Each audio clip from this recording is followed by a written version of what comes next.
See on saade sulle, kui sul pole päris ükskõik, millise autoga sa sõidad. Autotunni toob teieni Enefit Volt. Nutikas ja tulevikukindel elektriauto laadimine kodus, tööl ja teel. Tere kuulajad, Autotund on taas eetris, stuudios tavapärane meeskond, Martin Mets, Tarmo Tähepõld Geenius uudisteportaalist ja läheneme möödunud nädala sündmustele ja vaatame, mis meil sealt meelde jäi ja mida me tahame teiega jagada. Saate alguse, mis siis isiklikult kohe niimoodi puudutas, siis ma tahaks siis üle-eelmise saate alguses ma seal räntisin teemal maantee või transpordiameti sõidueksami neerijate erinev tase. Ma saan aru, et nüüd on saag veelgi valjemalt käima tõmmatud. Ta ei ole, tegelikult kuulajatelt tuli tagasisidet, küsisime ka oma Facebookis, tuli ka sealt mulle kirju ja selles mõttes, et vaieldamatult probleem on olemas, probleem ei ole, ma ei tea, ma lihtsalt tsiteerin Transpordiameti vastust. Tagasiside on oluline osa eksamineerimise protsessist. Paraku ei tule osad juhikandidaadid konstruktiivse kriitikaga toime ja räägivad sellest kui sõimust, mõnitamisest või muust sarnasest.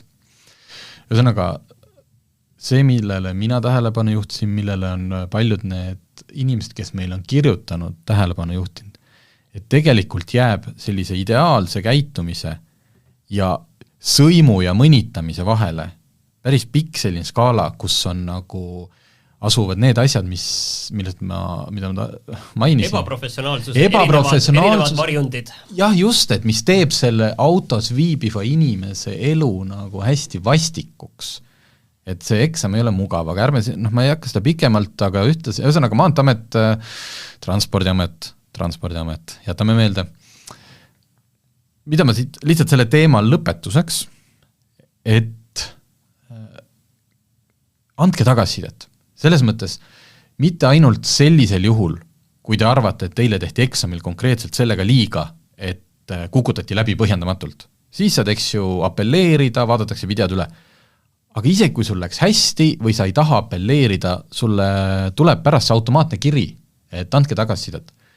Jumala eest andke tagasisidet ja kirjutage kohe ära, mis teile närvidele käis, sest Transpordiamet ütles, et nad, nii kui tuleb mingi tagasiside, mis ei ole positiivne, siis vaadatakse, siis kutsutakse see eksamineerija ja arutatakse. Niimoodi öeldi ühel foorumil, mida ma eile kuulasin, oli Liikluskoolitajate Liidu avatud foorum, kus nemad olid tõstatanud samasuguse küsimuse. Üks päevakorrapunkt oli eksamineerijate käitumine eksami ajal. See on seda, et see ei ole minu välja mõeldud. Et me nüüd istusime siin toimetusega maha, et kust saaks mingi probleemi käima tõmmata.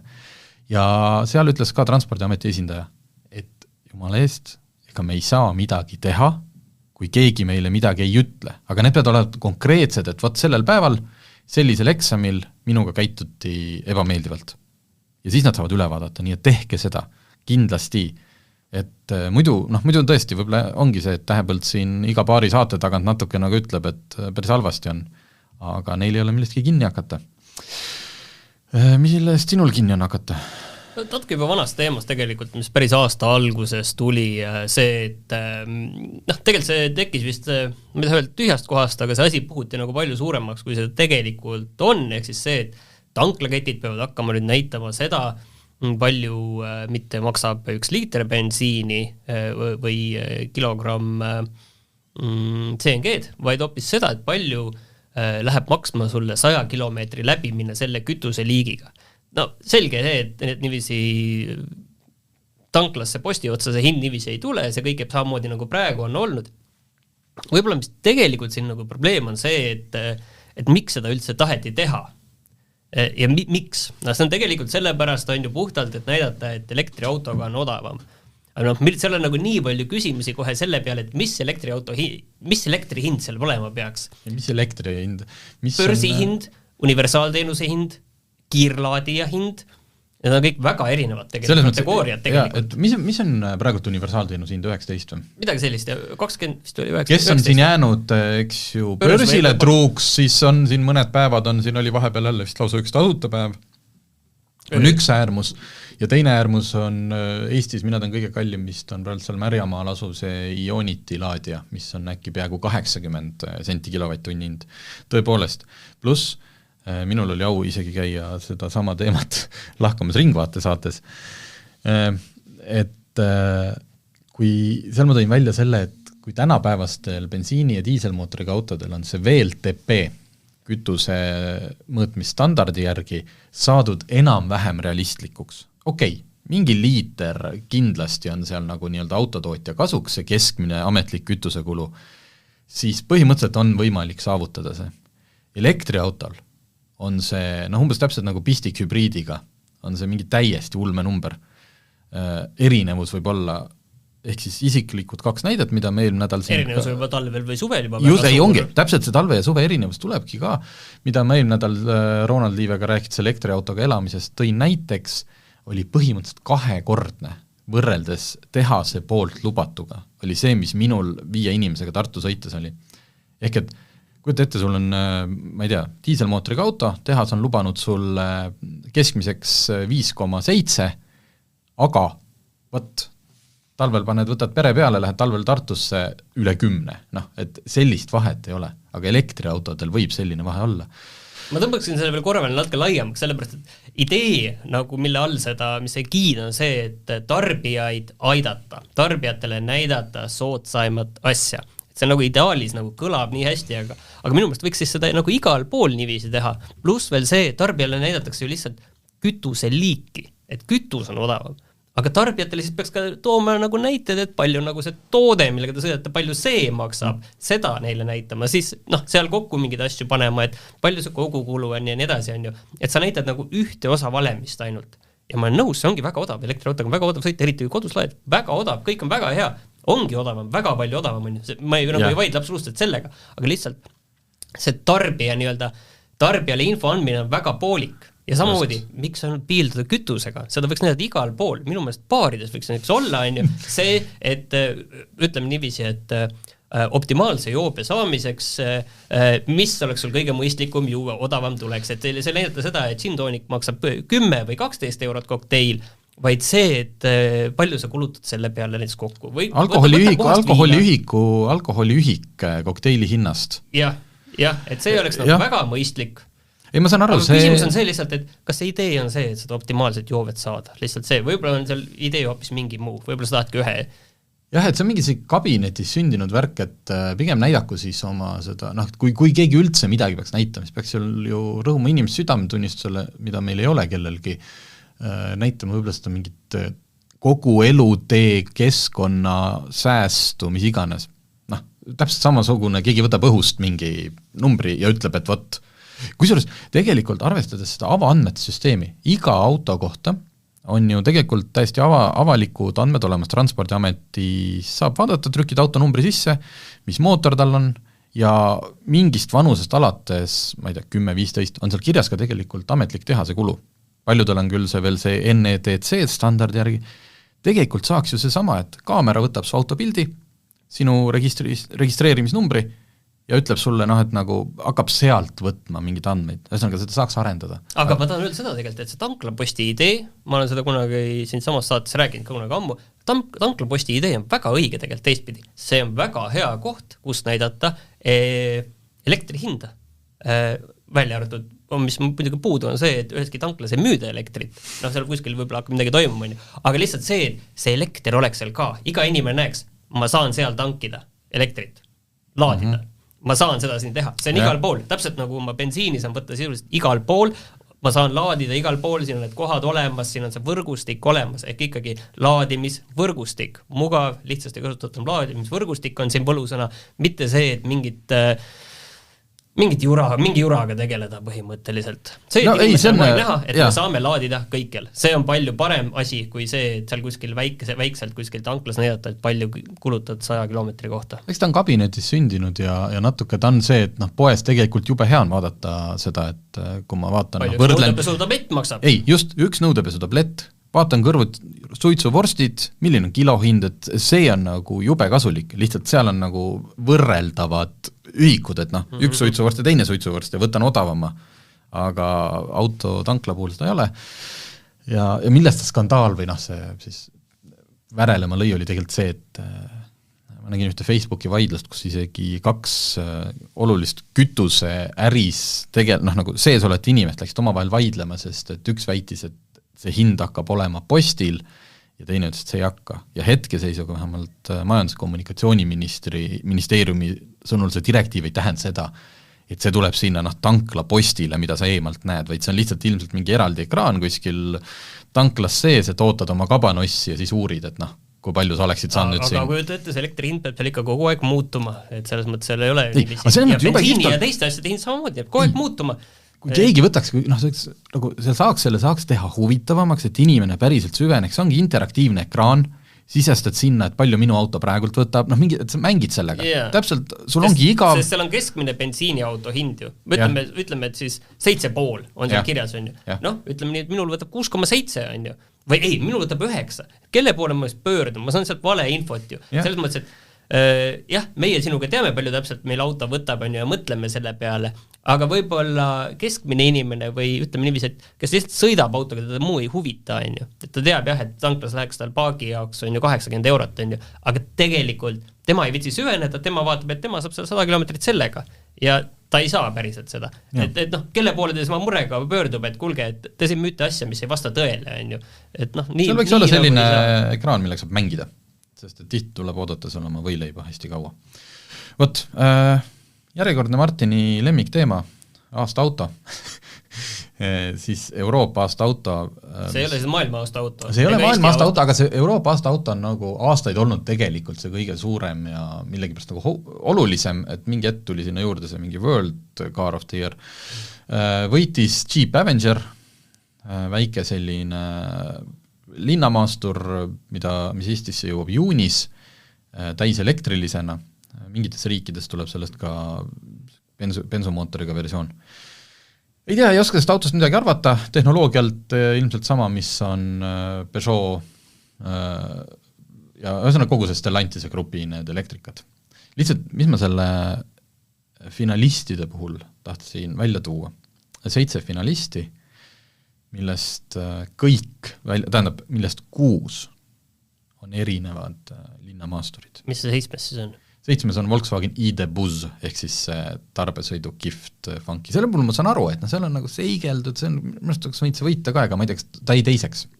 Ta jäi päris Avenger, see paneb natukene ootama seda Avengeri, sest Avenger sai 328 punkti.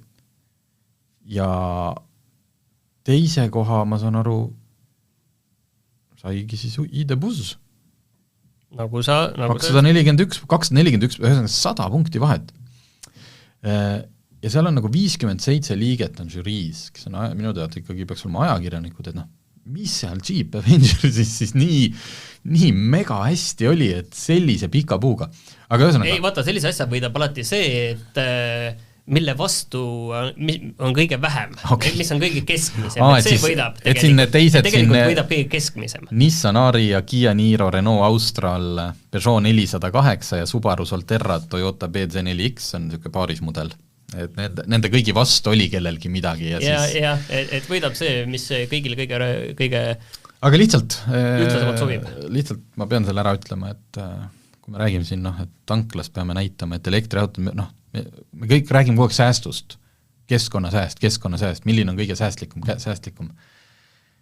siis on 7 aasta auto finalisti, millest 6 on linnamaasturid, mis ei ole maailma kõige ökonoomsem autoliik, sest et ta on suur, ta on raske, aga ometigi, sinna me liigume, aga jubedalt hoiame kokku, säästame. Lollus, ma ütlen. Nii, uudiste maailmast. Politsei avalikustas, milliste markidega ja millises vanuseklassis eelmine aasta siis kõige rohkem eeskirju rikuti. Aga ma saan aru, et tegelikult see on siis Eestis, aga siin on see halb asi, et siin on tegemist, ma saan aru, üldnumbritega, et siin pole vajatud suhet nende autode koguarvu registris. Ei, ja, selles mõttes on see aru saada, et see nüüd ei tasu siin kas rõõmustada ega solvuda, et on ta niimoodi. Ma lihtsalt nägin, ütlen kohe ära, see on minu teooria, või et kas on, aga väga huvitav, et kõige rohkem rikkumisi, pea 2000, muidugi 16 kuni 20 aastat vanade BMW-dega. No see on niisugune, kui sa peaksid valima, et milline on kõige riskialtim juht, siis miks mitte. Aga teisel kohal 1894 rikkumist, esimene oli 1926, nii et see vahe on tegelikult päris väike. 0 kuni 5 aastased Toyotad. Kas sa mõtled kõiki neid, mis on siin rendiautosid, mis on siin vahel? Ja kolmas koht on 16 kuni 20 aastat vana Volkswagen, ütlen vana Volkswagen, mõtlen Põlva, ja 4. koht on taas 0 kuni 5 aasta vanunud Škodad. Nii et jah, sa tegelikult tulid nagu õigesti siia sisse sellega, et nagu ma miski pärast, me tegelikult teeme selle päringu, et kas keegi saab meile sellele vastata, veel vastust ei ole. Kas võib asi olla selles nii-öelda Bolt Drive'is ja Citybees, sest et enamik Bolt Drive'i autosid on kas Toyotad või Volkswagenid, 0 kuni 5 aastat vanad. Mind huvitaks veel see... Või on lihtsalt see, et nii Toyota kui Volkswagen on ikkagi müügitabeli vaieldamatud liidrid, ilma põhimõtteliselt konkurentsita neid autosid lihtsalt on nii metsikult palju. Jaa, mind tegelikult ikkagi huvitaks see, et palju on suhtarv võrreldes registris olevate autode arvuga, et mis sealt siis välja tuleb, sest ilmselgelt uusi Toyotasid on palju, ilmselgelt vanemaid BMW on palju, vanemaid Volkswagenid on palju, sellepärast et need veel 16-20 aastat vanad autod, need veel sõidavad, erinevalt Peugeot'dest näiteks, et lihtsalt need autod on veel teedel, et nende vanade Peugeot'dega, mida tol ajal suhteliselt palju müüdi, neid lihtsalt enam ei ole, on ju. Et see oleks kindlasti huvitav. Jah, võt nii. Aha, mopeedautod. Võtame veel kord teema ette, sellepärast, et siin on 2 põhjust. Esiteks on see, et saime siis nüüd teada, et eelmine aasta viimased 6 kuud oli kõikidel Eestis registreeritud mopeedautodel kohustus selle 6 kuu jooksul käia ülevaatusel ära. Pärast seda ülevaatuskohustus edasi olenevalt juba selle mopeedauto vanusest. Et kui sul on suhteliselt uus ja tutikas, siis sa ei pea iga aasta käima. Aga me kuskil siin novembris juba tegime sellise vaheülevaate, kus selleks ajaks ülevaatusel käinud mopeedautodest 40% olid läbi kukkunud põhjusel või teisel, enamalt selline tuled kehvad, pidurid läbi, aga avastati ka autosid heausklikul ostjal, kellel näiteks oli raam, autoraam oli pooleks, millest ta midagi ei teadnud. Siis aasta lõpu seisuga on seisnud niimoodi, et 2200 registris olevat mopeedautot ja ülevaatusele läks nendest ainult 909. Ehk 41% üldse ilmus kohale. Ja nendest 909-st kukkus läbi 339. Ehk siis sisuliselt 2200 mopeedautost võib hetkel, või nagu võib-olla siis osad on oma vead juba 15-20%-ga võib sõita põhimõtteliselt. Põhimõtteliselt 600 võib ainult sõita liikluses. 600, jah, teistpidi. 600 autot võib nagu... Nüüd on küsimus selles, et seal asi võib olla nagu teadmatuses. Lihtsalt, et paljud ikkagi ei ole aru saanud, et nad ei ilmunud mitte ülevaatusele, mitte sellepärast, et nad teavad, et ei saa läbi või ei taha raha kulutada, või nad lihtsalt ei teagi, et nad peavad minema. Ma kujutan ette, et Maanteeamet on siiski saatnud need teavitused nende autode omanikele täpselt nii, nagu sina ja mina saame teavitusi, et et meil läheneb aeg minna ülevaatusele. Saad kõikidel nende toidukulleritele, kellel on kindlasti eesti.ee aadress ja kõikidel nendele maainimestele. Mina maainimesena sain selle kätte. Ei kuule, paljud isegi väga, ütleme, interneti ja kõige teadlikud inimesed ei ole kunagi ära suunanud oma eesti.ee meiliaadressi. Okei, kindlasti on jah, neid, kellele see info ei ole kohale jõudnud, aga kui politsei nad kinni peab tee ääres küll, siis neil info kohale jõuab selles mõttes, et ega muud ei ole. Meil tegelikult ju selle loo lõpus täpselt, et liikluskõlblikus seisukorras 570 autot ehk 26%. Veerand, jah. Nii et mopeedauto juht, kes ei ole veel ülevaatusel läinud ja sulle tuleb nüüd üllatusena, siis jah, sa pidid minema ja käi ära, sest et muidu saad trahvi. Huvitav muidugi, mis mopeedautode müüginumbritega Eestis on selle kõige peale juhtunud, et okei, et ma ostan uue auto, siis ilmselt see on igatpidi nagu sõidukõlblik ja sellega ma saan ülevaatusest läbi, on ju, aga lihtsalt see pikem vaade sellele asjale. Igatepidi sõidukõlblik, räägime sellest, sest ma käisin esimest korda elus mopeedautoga sõitmas. Mina ei ole sõitnud. Ja võt see on päris sür kogemus oli. Mul üks tuttav sõiduõpetaja ütles, neil on seal autosõidus on mopeedauto, uus. 5000 on ta nüüdseks sõitnud, aga selles mõttes ta on ikkagi nagu uuena ostetud õppesõidu jaoks, et käivad tegemas need noored. Kes peavad tegema, jah, kes on 14 kuni 18 vanuse vahemikus, tahaks sõita sellega ja peavad selleks load tegema. Kutsus, et tule proovi. Et kuna me sügisel ka juba seda infot jagasime, et siin kõik kukkusid läbi ja võtsin pakkumise vastu. Siin eelmine nädal ühel pimedal õhtupoolikul suurem lumi oli kahjuks või õnneks juba läinud, aga see kõik pime ja vastik. Et Järve keskuse juures saime kokku ja et sõidame sinna Männikule, kus on see libeda sõidurada autosõidul, et teeme seal mõned harjutused ja niisama. Tead, vaatad siis seda autot. No, teavad kõik, millest välja näeb, mõned on päris ägedaks tehtud, eks ju, mõni on eile nägin niisuguse kupeeliku kerega, et see mopeedauto on umbes meetri pikkune, tegelikult küll rohkem, natuke 2 peale.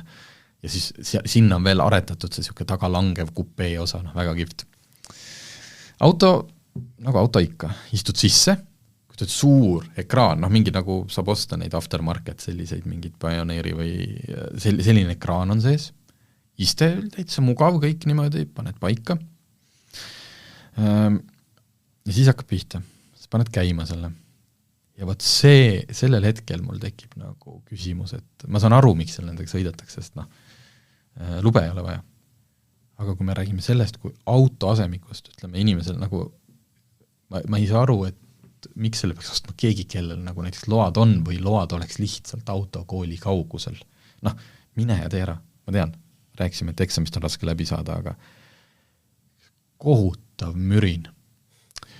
Nendel on väiksed diiselmootorid, kahesilindrilised ja muruniiduk on sul diiselmootoriga muruniiduk on sul seal ees ja kui seda autot just ei ole nii-öelda ebaseaduslikult ära tuunitud, ehk siis piirajad maha võetud, mida ei tohi teha, siis see auto ei liigu ka, ja ma ei räägi, et üle 45 kilomeetri ei liigu, ta ei liigu ka nagu kiirenduse mõttes. Et see on ikkagi täielik murutraktor, mille eest siis see auto, see õppesõiduauto, millega ma sõitsin, oli umbes, kas selle hind võis olla mingi 17 000 eurot. Me räägime Dacia Sandero tippvarustusega versioon on umbes selles hinnaklassis. Sõitsin selle autoga siis sealt Järve keskuselt Männikul, natuke tiirutasime Nõmme vahel ja siis pikk see tee, mis läheb Männiku suunas, kohati on seal isegi 90 ja päris õudne oli sõita, sest mina sõidan 45-ga, minul see kiiremini ei lähe. Aga seal on juba kohati 90 lubatud. Aeglane sõita, ma ütlen selle peale. Ei ole põhjendamatult, mul lihtsalt kiiremini ei lähe. Ja siis õppesõiduõpetaja ütles ka, et tegelikult tema siin õpetab oma õpilasi, et seal on see nagu see tehke 3 rida, jah?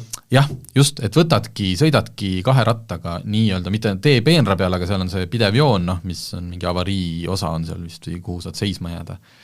Et minust tahaks mööda minna, sest õhtul kell 4:30, linnast väljub liiklus on väga tihe ja ma arvan, et ma oleksin seal, lõpuks mind oleks peksa ka vist saanud, kui ma oleksin seal eest äristanud 45-ga.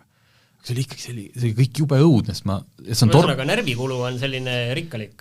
Närvikulu on rikkalik, kuigi need uued sellist korralikud, et on nagu toruraamiga, selles mõttes isegi kui mingi tarkpea sulle sisse sõidab, et sa päris nagu ainult mingis sellises plastikkarbis ei ole, et sul on ikkagi see toruraam on ümber ja turvavöö ja kõik.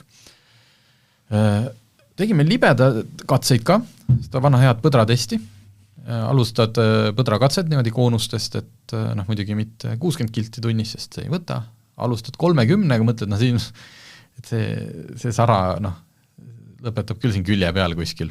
Aga ei, lõpuks tegin ka põhimõtteliselt tippkiirusega ära nii, et sõiduõpetaja oli rahul, sest mu kõrval istus ikkagi nagu sõiduõpetaja, et see ei olnud midagi, et lihtsalt driftime ja tõmbame kässarit, vaid siin pidi ikkagi... Teil nagu see autos tasakaal oli, tänu sellele, et seda külje peale seda autot ei ajanudki, et kui üksi oleks olnud, oleks see oht suurem olnud. Aga ühesõnaga,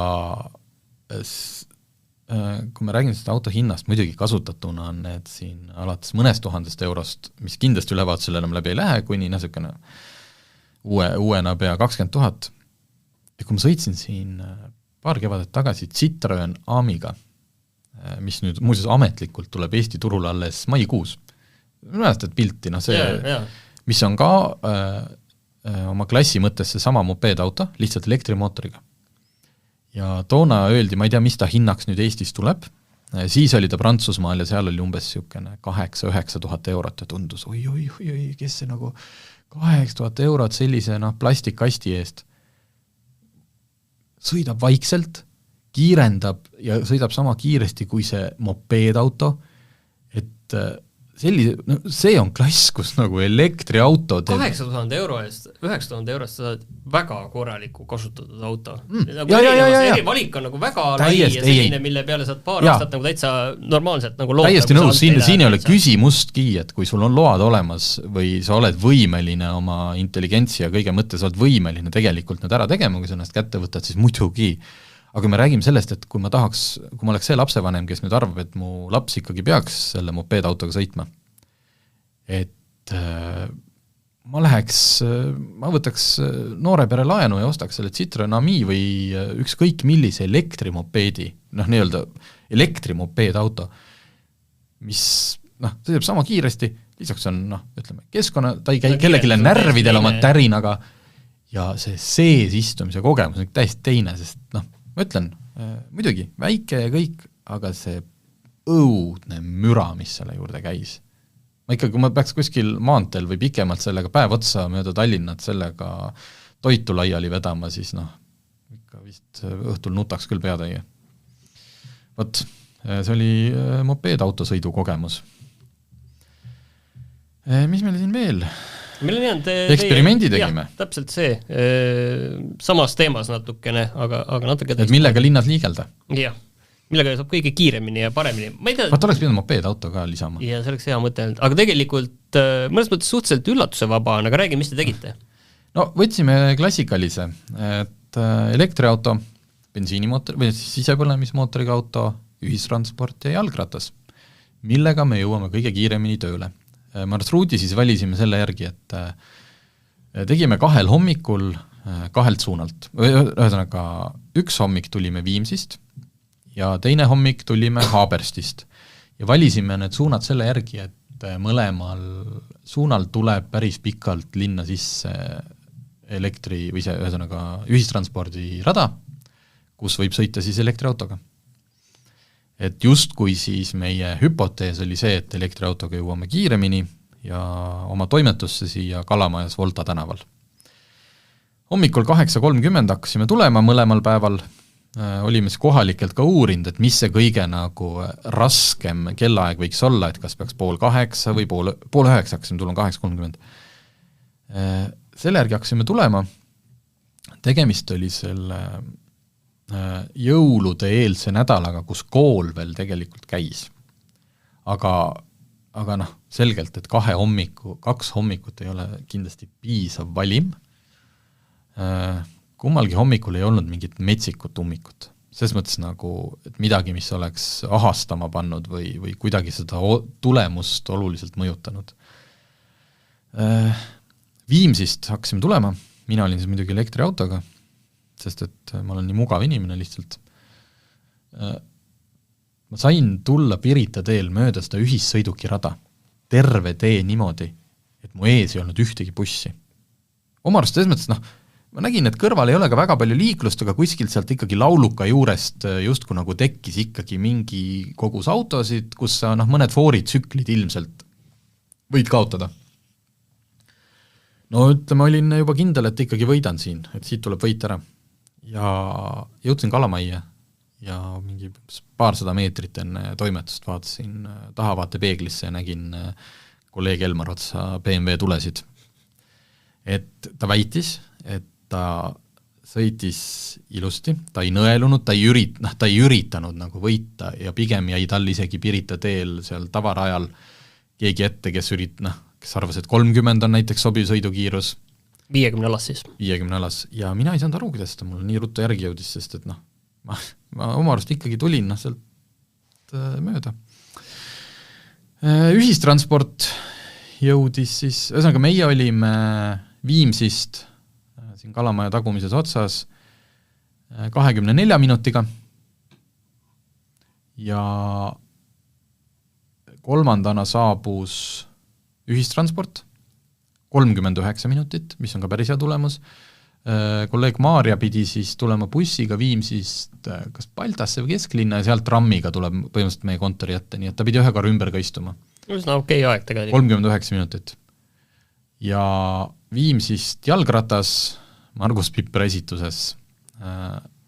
Küll ei olnud, ütlen, lumi oli ka tollel päeval enam-vähem ära sulanud, et need see põhiline rattatee oli tegelikult kuiv.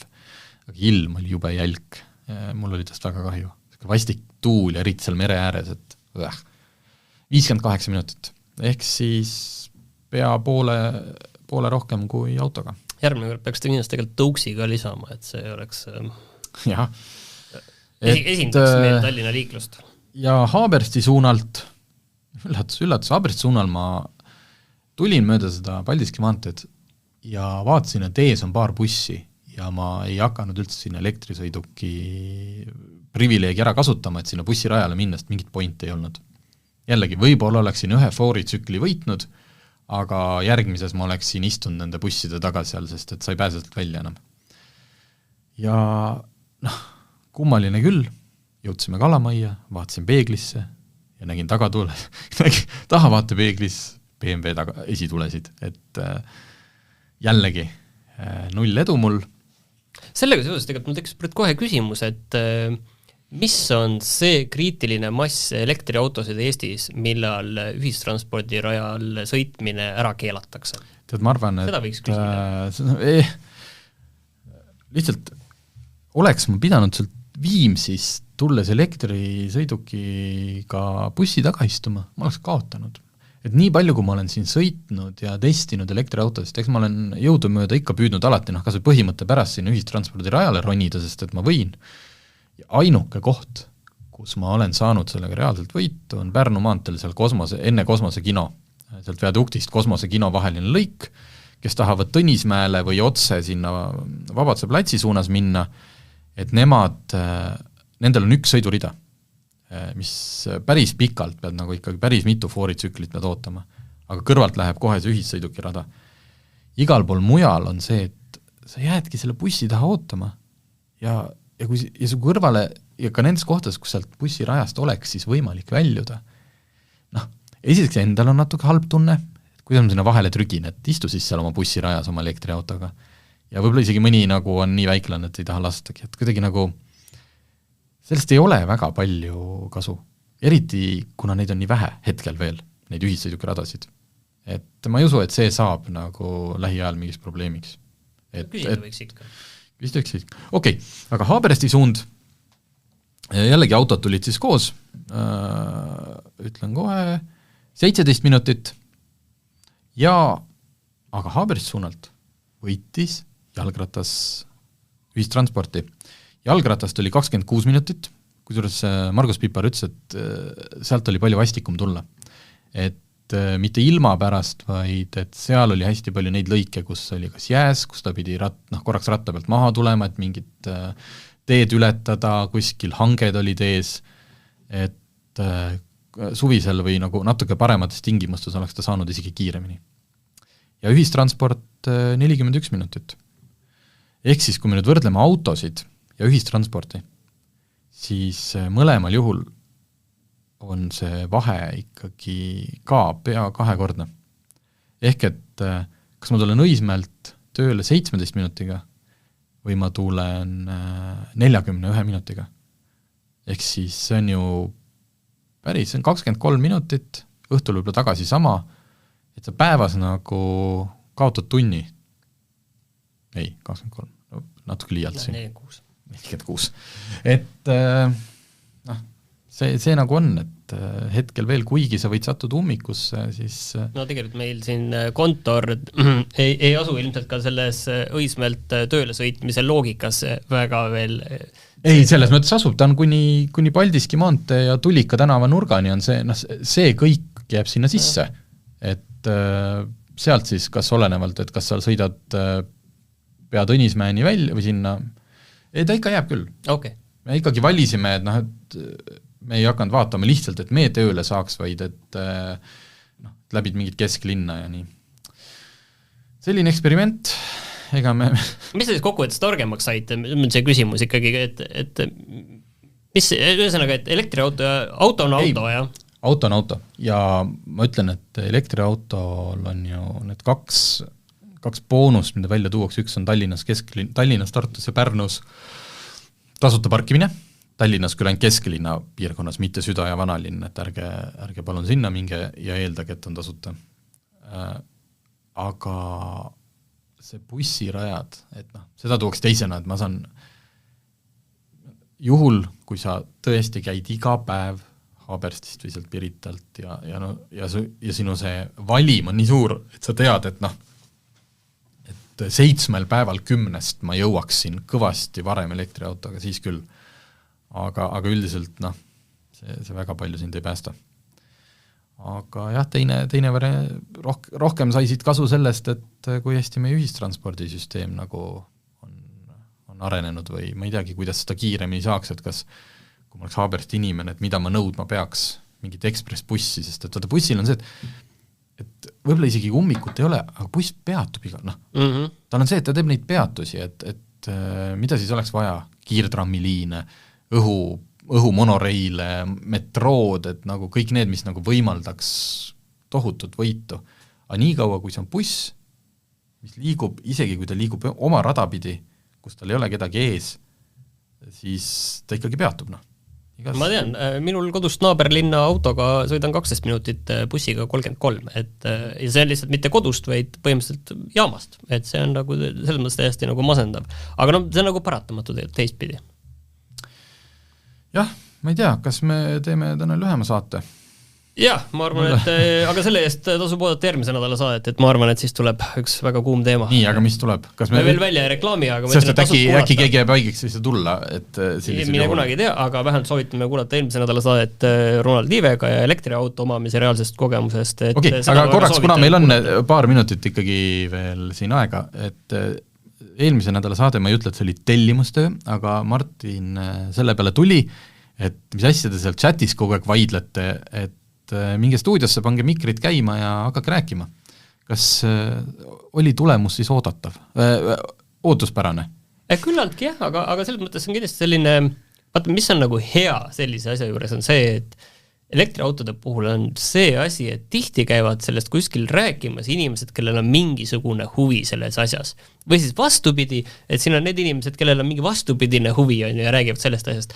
Aga Ronald käis meil külas või sinul ja temal ei on mingit huvi, temal on enda isiklik kasu põhimõtteliselt, enda isiklik üksik indiviidina tema kasu on ju. Ja seda on alati nagu hästi nagu tore kuulata, et tõesti vaatad, et mis tema mõtted seal taga on, tal ei ole mingit suurt muud huvi enda elektriautosid müüa või siis vastupidi sisepõlemismootoriga autosid müüa ja elektriautost mitte üldse hoolida.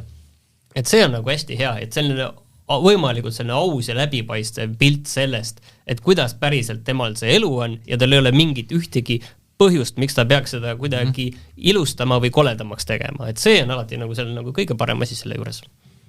Jah, eks me saime tagasisidet ka sellele, et paar kurjemad kommentaari, et me ei tea, millest me räägime, et seal Elmo kappides selle ENIAC-iga ei saagi kiiremini kui 11 kilovatt-tundi, mis selles mõttes me Ronald või faktiga nagu puusse panna, aga see, et tegelikult tõestas, aga et isegi kui saabki 11, siis see näitab veel enam, kui mõttetu see nagu see kapp on, et mitte sealt ei saa kätte, vaid sealt tehniliselt ei olegi võimalik rohkem kätte saada, siis millest me räägime, eks ju. Võt, aga kuulaks eelmise nädala saadet ja oodake ka järgmise oma. Autotunni toob teieni Enefit Volt. Nutikas ja tulevikukindel elektriauto laadimine kodus, tööl ja teel.